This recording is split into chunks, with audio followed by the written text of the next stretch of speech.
नमस्ते, प्रणाम। हम मंजू वर्मा, जिला अम्बेडकर नगर, टांडा से स्वागत बा मंजू लोकगीत 123 की चैनल पे। आप लोगन के बीच बहुत बढ़िया दर्दनाक सोहर गीत लेके आया है कि देखा जब बच्चा होए के समय आई याद है तो सास जेठान कैसे अपने पतोहे से बदला लेते हैं। तो आप लोगन यही गीत में बना रही हैं पूरा लास्ट तक। बहुत अच्छा गाना बा और पूरा गाना सुनी है, अच्छा लगी वीडियो शेयर करी है, लाइक करी है, कमेंट में बताइए गीत कैसन। बहुत ज़्यादा से ज़्यादा मंजू लोकगीत 123 की चैनल का शेयर करी है। सभी दर्शक का नमस्ते, प्रणाम। हम नीलम धुरिया, टांडा जिला अम्बेडकर नगर से। गटाई में बहुत जोर सोई धैले भैया।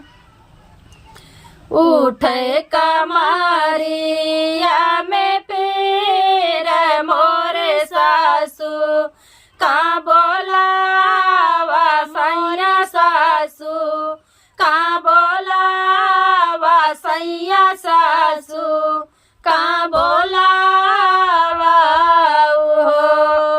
हे मोरे राजा बाइया लांगा मोरी कार कहो दहीना अंग सालाई हो।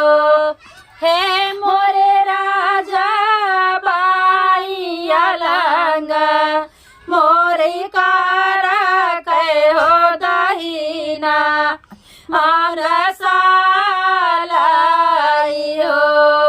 खोली के वड़िया निकरी सासू अपने बेटा से राजा कार बेटा से राजा कार हो। हे मोरे बेटवा तो हरी में हरिया दिहली गारिया होता हमा नाही जाबाई हो। हे मोरे बेटवा तो हरी में हरिया दिहली गारिया होता हमा नाही जाबाई हो। हे मोरे बेउता हमारी पतोहिया गारिया वे होता हमा नाही जौआ बाई हो।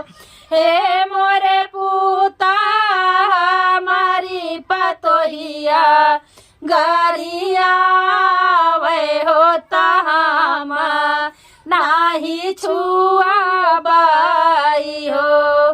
देखा बच्चा होए के समय आई गे जब दर्द दोनों ओर से उठत बा, कहीं करियाई में कहूँ यह करियाई में दहिने ओर कहीं बाएं हो दर्द उठत बा। तो अपने सैया जी से वो कहा था कि हमरे इसे इसे पिरात बा।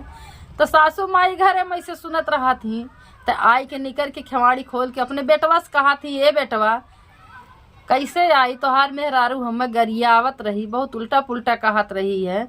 तो देखा हम वही मारा ना जावे तो बेटवा अपने माई से का समझावत हैं कि बेटवा माई का कैसे अपने फुसलावत है, यानी जान लिया तो कैसे तो हरिनी को खिया हम जाना में होता तोहरो ओ बहुरिया होता तोहरो ओ बहुरिया हो। हे मोरी मैया माया के पद बड़ा ऊंचा हो तू ही न सब देखाऊ हो। हे मोरी माई माया के पद बड़ा ऊंचा हो तू ही न सब देखाऊ हो। बेटवा माई समझावत बा कि माई कुछ भी क्यों कही दे, लेकिन माई के पद बड़ा ऊंचा हो तो माई के हो तकलीफ अपने लड़किया बच्चन का ना देख सकती तो तोहे देखे के परी। तो बेटवा से महतारी का कहा थे काव गरियाए हैं। तो देखा आप लोग जवानी को खिया तोहका जन्मायो वही का गरिया हो बहुरिया गरिया हो बहुरिया गरिया हो। हे मोरे बेटवा जेता नहीं दर वही पावे हो वही का हम सहाऊ हो।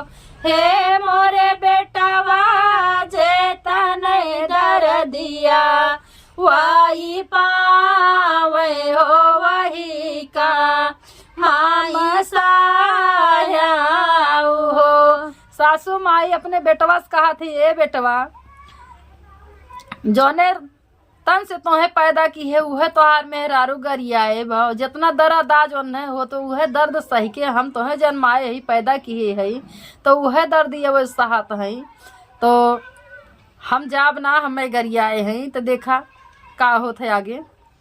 मुँह लटकाई वन के बेटा हो मेहरिया लागे आवे हो मेहरिया लागे आवाई हो। हे मोरी रलिया तो हर करमा बड़ा नीक हो ममावा बड़ा खराब हो ममाई गरियायु हो माई का बोलिया बोलियु हो। हे मोरी रानिया तो हरो करमावा बड़ा खानी कहो मोही का बोलिया बोलियो हो तमुहा बड़ा खराब हो माई का गरियाई हो। खिसियान बेचारू अपने माई के लगे जब जवाब पाई गई कि माई ना जई है मेहरारू के लगे तो खिसियान मुँह लटकाए मेहरारू के लगे गई तो कहा थी कि तोहार मुँह ही जौन बा बहुत खराब बा तू माई गरियाऊ उल्टा पुल्टा जबान कहा थू तू तो क्यों तोहरे दुख पे आई ना है। तो यही के नाते भैया कहा थी जौन कुछ बोला के हो का सोच समझ के बोली जाता है। तो देखा का आगे बा। जियर में उठत बादर दिया होता पियावा से अराज कर पियावा से अराज कर हो।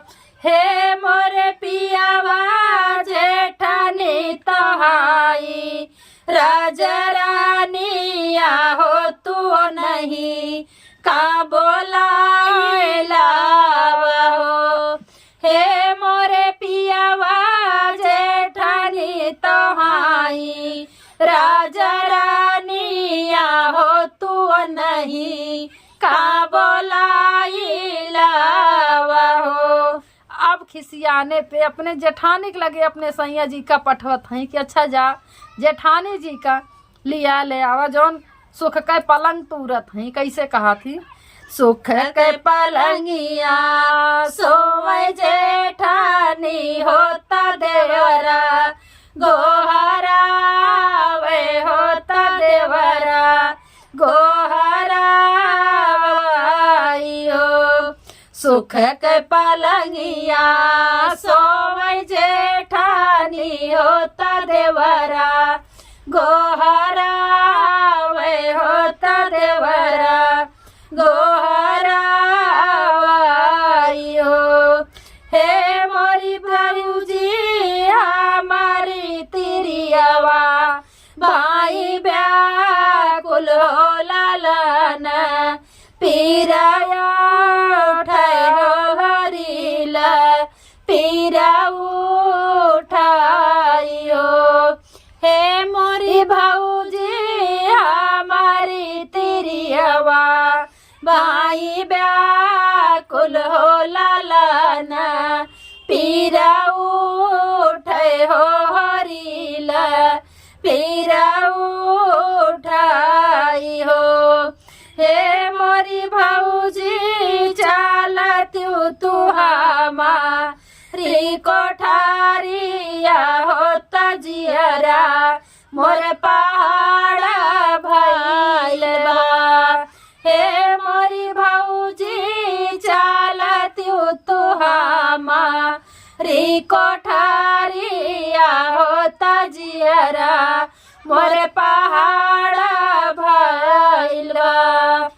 तो देखा कहा थी भौजी अपने पलंगी पे सोवत रहा थी, देवर जाए गोहरावत ही, कहा थी कि हमरे मेहरारू के बड़ा जोर से दर्द उठत बा, हमार दिमाग काम ना करतो, हम का करी, चला तनी हमरे मेहरारू के लगे।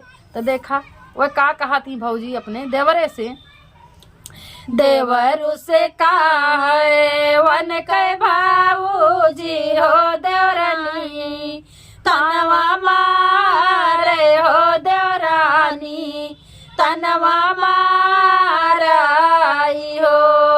देवरू से काहे वन के भाऊजी हो देवरानी, तनवा मारे होता छोट को किरिया धारे, होता छोट को किरिया धाराई हो।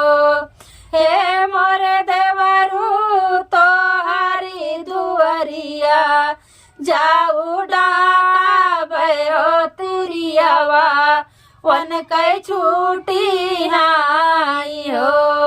हे मोरे देवरू तो हरी दुअरिया, जाऊ डाकाबे हो किरियावा, वन कै टूटी हाई हो।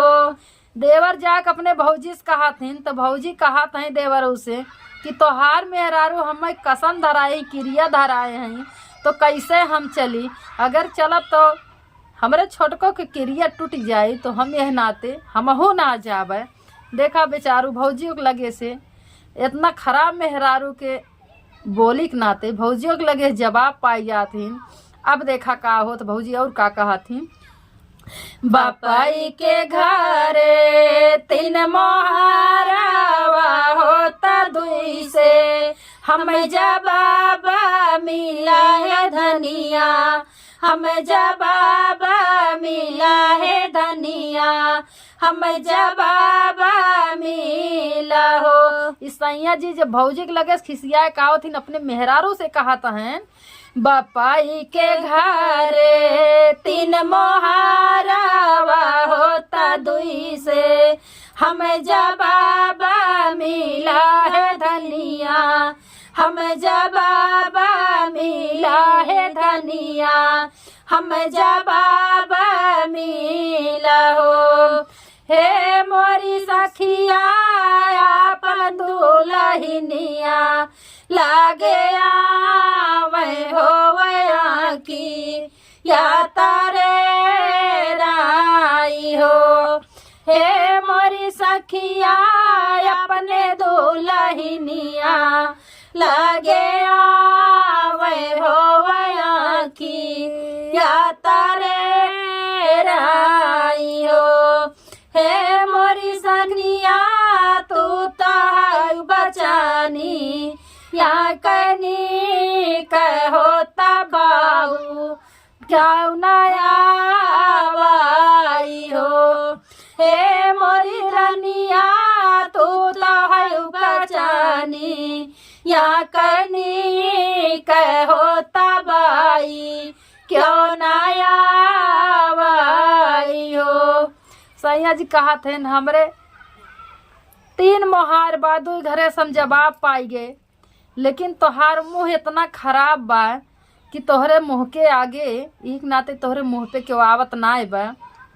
तो देखा उनके धीरे धीरे जब दर्द तेजात जात बा तो का होत बा आगे, आधी आधी रतिया बहुहर रोवे हो कहारी, कहारी रोवे हो कहारी, कहारी रोवाई हो।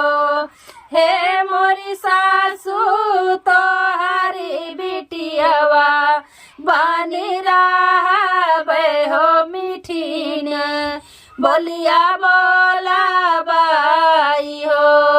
हे मोरी सासू तो हरी बिटियावा, बानी रहबे हो मीठीन, बोलिया बोला बाई हो।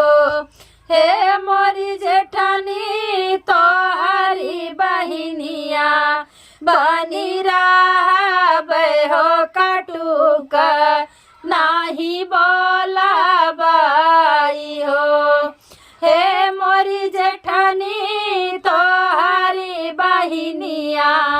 बानी रहबै हो कटुक नाही बोलबै हो। देखा कहर कहर उनके पीर आवत पर रोवत हई, अपने सासू से कहा थे ये अम्मा तोहार बिटिया बन के हम रहब, अब तो है हम उल्टा पुल्टा जबान ना बोलब। इतनी बचाना सुनी बाऊ हर कहो सासू दौड़िया में होत सासू दौड़िया में हो जेठनियो दौड़िया में हो जेठनियो दौड़िया हो। हे मोरी बहू हरे तोहर रुदनवा जियरा साल होत दौड़ी हमाया होत बिटिया हमाया निहो। हे मोरी बहू हरे तोहरी रुदनवा जियरा साल होत दौड़ी हमाया होत बिटिया दौड़िया निहो। हे मोरी बहिनी तोहरी क्रियवा गाये भूली हो दुआरिया हम डाके न हो। हे मोरी बहिनी रे तोहरी क्रियवा गाये भूली हो दुआरिया हम डाके दुआरिया हम डाके नियो। देखा पतो जौन कुछ बोली बोले रही है, जेठान और सास दोनों जनी माफ कर दी थी। उनके रवाई सुन के उनका दर्द पीरा देखी के उनके लगे अपने जात ही और कहा थी बिटिया हम आएंगे, जितना हमें गरियाए बोले रहू है हम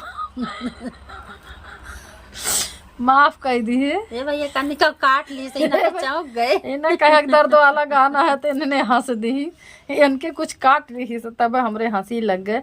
और जेठनियों कहा थी बहनी हम तोहार क्रिया भुलाई के चली आए तोहार दुख पीरा देखी के। तो देखा लड़किया कैसे होता है।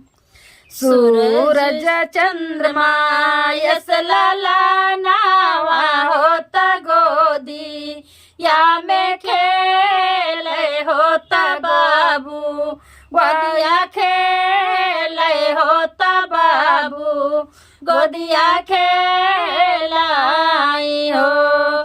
सूरज चंद्रमा यस लाला नावा होता गोदी या में खेले हो बाबूल गोदिया खेले हो बाबूल गोदिया खेलाई हो। हे मोरी सखिया घर हो गे सब खुशहाल हो सोहरवा देव जी लिखाई हो। हे मोरी सखिया घर हो गया बा खुशहाल हो सोहरवा देव जी लिखाई हो। हे मोरी सखिया घर हो गया बा खुशहाल हो सोहरवा मंजू गावाई हो। हे मोरी सखिया घर हो गया बा खुशहाल हो सोहरवा नीलम गावाई हो। धन्यवाद।